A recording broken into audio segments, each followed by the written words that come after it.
నమస్కారం. ముందుగా ఆంధ్రప్రదేశ్ రాష్ట్ర పోలీసు ఉద్యోగ నియామకాలకు సంబంధించి మెయిన్స్ రాత పరీక్ష పూర్తి చేసిన అభ్యర్థులందరికీ నా యొక్క నమస్కారాలు. ముఖ్యంగా ఈరోజు మనం ఈ వీడియో ద్వారా ఏపీఎస్పీ 2025కి సంబంధించి క్యాస్ట్ వైజ్గా ఎక్స్పెక్టెడ్ కట్ ఆఫ్ ఏ విధంగా ఉంటుందో ఇప్పుడు తెలుసుకుందాం. కాబట్టి దయచేసి అభ్యర్థులందరూ ఈ వీడియోని చివరి వరకు చూసి లైక్ షేర్ చేసి మన ఛానల్ని సబ్స్క్రైబ్ చేసుకోండి. ఇక కట్ ఆఫ్ విషయానికి వస్తే ఖచ్చితంగా గత నోటిఫికేషన్తో పోలిస్తే ఈసారి చాలా వరకు తగ్గే అవకాశాలు స్పష్టంగా కనబడుతున్నాయి. ఎందుకంటే గతంలో ఉన్న నోటిఫికేషన్లో పోస్టుల సంఖ్య తక్కువ, అభ్యర్థులు ఎక్కువ. అయితే ఈ నోటిఫికేషన్లో పోస్టుల సంఖ్య ఎక్కువ ఉంది, కానీ అభ్యర్థులు తక్కువ ఉన్నారు. అందుచేతనే కట్ ఆఫ్ అనేది చాలా వరకు తగ్గబోతుంది.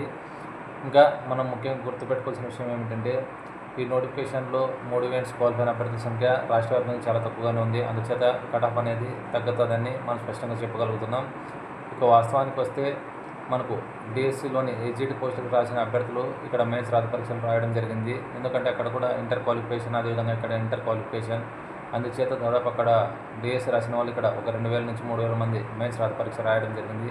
కాబట్టి వాళ్ళ సంఖ్య కూడా ఇక్కడ మనకు ప్లస్ అయ్యే అవకాశాలు కనపడుతున్నాయి కట్ ఆఫ్ విషయంలో. ఎందుకంటే వాళ్ళందరూ అక్కడికి పోస్ట్ ప్రిఫరెన్స్ డేస్కి ఇస్తారు కాబట్టి ఖచ్చితంగా మనకు కట్ ఆఫ్ అనేది ఇంకా తగ్గే అవకాశాలు స్పష్టంగా కనపడుతున్నాయి. అంతేకాకుండా గతంలో ఆర్పీఎఫ్ కానిస్టేబుల్కు ఎవరైతే ఎగ్జామ్ రాశారో ఆ అభ్యర్థులు కూడా ఇక్కడ పోలీస్ మెయిన్స్ రాత పరీక్షలు రాయడం జరిగింది. కాబట్టి వాళ్ళు కూడా ఇప్పుడు రేపు రిజల్ట్ రానున్న నేపథ్యంలో ఖచ్చితంగా మనకు ఆ అభ్యర్థులు కూడా అక్కడ సెంట్రల్ గవర్నమెంట్ ఉద్యోగానికి ప్రిఫరెన్స్ ఇస్తే ఖచ్చితంగా మనకు ఇంకా కట్ ఆఫ్ అనేది తగ్గే అవకాశం స్పష్టంగా కనపడుతున్నాయి. కాబట్టి ఎవరు కూడా ఎటువంటి ఆందోళన చెందకండి.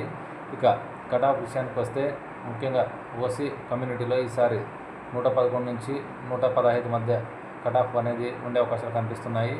ఇక బీసీఏ విషయానికి వస్తే కట్ ఆఫ్ అనేది దాదాపు 108 నుంచి 112 మార్కుల మధ్య ఉండబోతుంది. ఇక బీసీబీ విషయానికి వస్తే 106 నుంచి 110 మార్కుల మధ్యలో ఉండబోతుంది.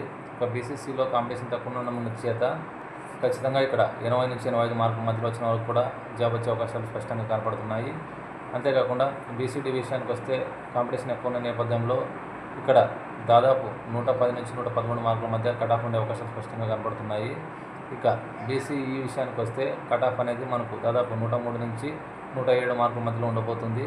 ఇక ఈడబ్ల్యూఎస్ విషయానికి వస్తే కట్ ఆఫ్ అనేది వీళ్ళకు దాదాపు 102 నుంచి 106 మార్కుల మధ్యలో ఉండబోతుంది. ఇక ఎస్సీ అభ్యర్థుల విషయానికి వస్తే పోటీ ఎక్కువ ఉన్న నేపథ్యంలో వీళ్ళకు కూడా దాదాపు 101 నుంచి 105 మార్కుల మధ్యలో ఉండే అవకాశాలు కనపడుతున్నాయి. ఇక ఎస్టీ అభ్యర్థుల విషయానికి వస్తే వీళ్ళకు దాదాపు 95 నుంచి 100 మార్కుల మధ్యలో కట్ ఆఫ్ ఉండబోతుంది. ఇక ఏబీఓఎస్టీకి సంబంధించి కట్ ఆఫ్ అనేది 90 నుంచి 95 మార్కుల మధ్యలో ఉండబోతుంది.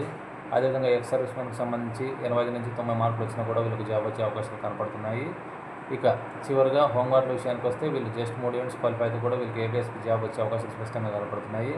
ఇది మనం అభ్యర్థులు గతంలో మనం చేసిన వీడియోకు వాళ్ళు కామెంట్స్ రూపంలో తెలియజేసిన మార్కులు, అదేవిధంగా వాళ్ళకు గ్రౌండ్లో వచ్చిన మార్కులను ఆధారంగా తీసుకొని, అంతేకాకుండా మనకు ఉన్న డేటా ప్రకారం ఈ అనాలిసిస్ చేసి మీకు ఈ ఎక్స్పెక్టెడ్ రివైజ్డ్ కట్ ఆఫ్ ఇవ్వడం జరుగుతుంది. కాబట్టి అభ్యర్థులందరూ ఈ విషయాన్ని గుర్తుపెట్టుకోండి. ముఖ్యంగా ఇప్పుడు మనం ఏదైతే చెప్పిన కట్ ఆఫ్ ఉందో ఇది ఇంచుమించు ఫైనల్గా ఏపీఎస్ఎల్ కేఆర్పీ రిలీజ్ చేసే కట్ ఆఫ్కు సూటబుల్గానే ఉంటుంది. ఒకవేళ పెరిగితే 1 లేదా 2 మార్కులు పెరిగే అవకాశం ఉంటుంది, లేదా 1-2 మార్కులు తగ్గే అవకాశాలు స్పష్టంగా ఉంటాయి.